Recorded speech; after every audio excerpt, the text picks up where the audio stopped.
Hello, Avila Advantage Microeconomics students. We're now in week 8. This is our final week, so I just want to say I've enjoyed working with you all the past 2 months. This past 2 months have seemed to fly by, but you've learned a lot in the past 8 weeks, and I really appreciate your inputs into the forum discussions. We all learn from each other there.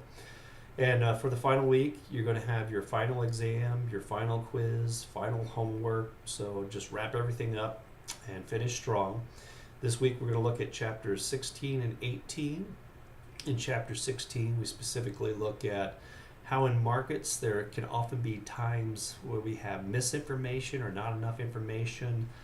My wife and I were looking at to install a new shower in our house, and I had to go out and do a lot of different research on different companies, and some price really high, they may be of good value, but are you overpaying? Are you paying excessive profit? Others might be really low. And are you concerned that you're getting quality work? So oftentimes this can often distort prices in markets, or they can signal certain things about markets. And the textbook goes into discuss too, also within labor markets too, or financial markets. You all getting a college degree is a signal to the markets that you are a more employable person, or that you have met some benchmark or standard. And even in professions, there's a lot of certifications, whether you're a CPA, a doctor, and even some states, most states, I think, a beautician. If you have to cut hair, you have to be licensed. But you'll get some terminology in this chapter too. They mention things like asymmetric information, when one party has more information than the other. They go through like the used car example, whether the car is a limit or not. The one selling the car has more knowledge about the car than the buyer. There's also imperfect information between two parties, that not enough information is available or unknown, that there's not perfect information about the quality of the product or the service. And then also you're going to get into things such as what we call moral hazard. This kind of ties in more of the discussion with insurance. And there's all types of insurance out there, but the chapter focuses a little bit on health insurance. And moral hazard might be that a party takes on certain risks because they are insured. And adverse selection is the problem with insurance companies, that those needing the insurance may go out and seek the insurance because they know they are a higher risk group. And specifically in this chapter, they talk about briefly about some of the changes of the Affordable Care Act and the Obama administration, and kind of as an economic whole as society, it would probably benefit everyone to have health insurance, but how do you enforce that, and how do you get everyone to buy in? Just like similar to car insurance, most states require that everyone has car insurance by everybody pulling in. Then that helps reduce the cost. But there also can be some conflicts in markets, and it's how you adapt and deal with those things. The last thing to think about in that chapter too is, when you are buying a good or service, you kind of ask the question, am I rational or irrational about my decisions? Ultimately, we want to try to buy things that are going to make us happy for a really long time. And oftentimes we make mistakes too. But, just as a simple example, the other day, I went to Subway. I think I bought like a $4.50 breakfast sub. I could have easily just walked 100 steps to the Quick Trip next door and bought a $1 iced tea. But out of convenience, I decided to spend another $2.75 to get an iced tea and chips just there. So the chapter looks at this and other items about whether people are rational or irrational with our decisions.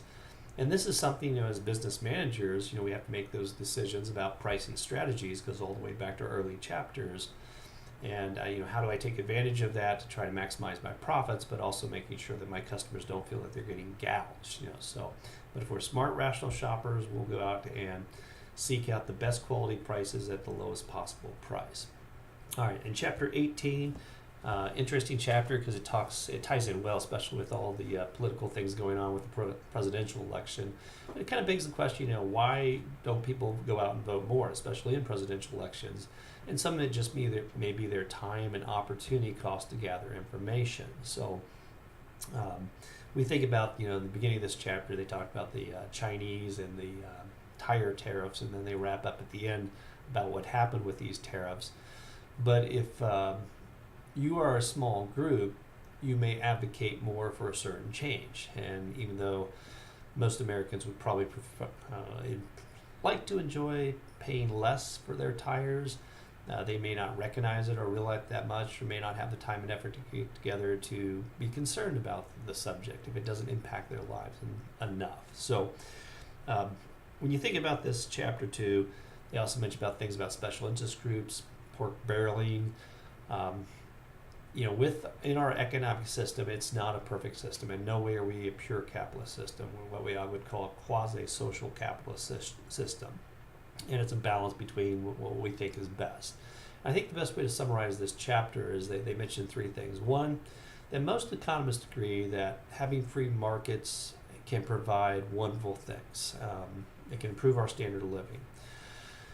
The second is that sometimes these things do have negative externalities. We talked about that in previous weeks. And they can have positive externalities too, which I really enjoyed your forum discussion last week. But lastly, the third thing is that governments, sometimes in the choices they make, may not look after the best interest of everyone.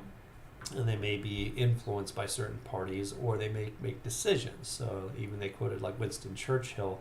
He said that democratic systems are not necessarily the best system, but it's probably better than other systems that have existed before.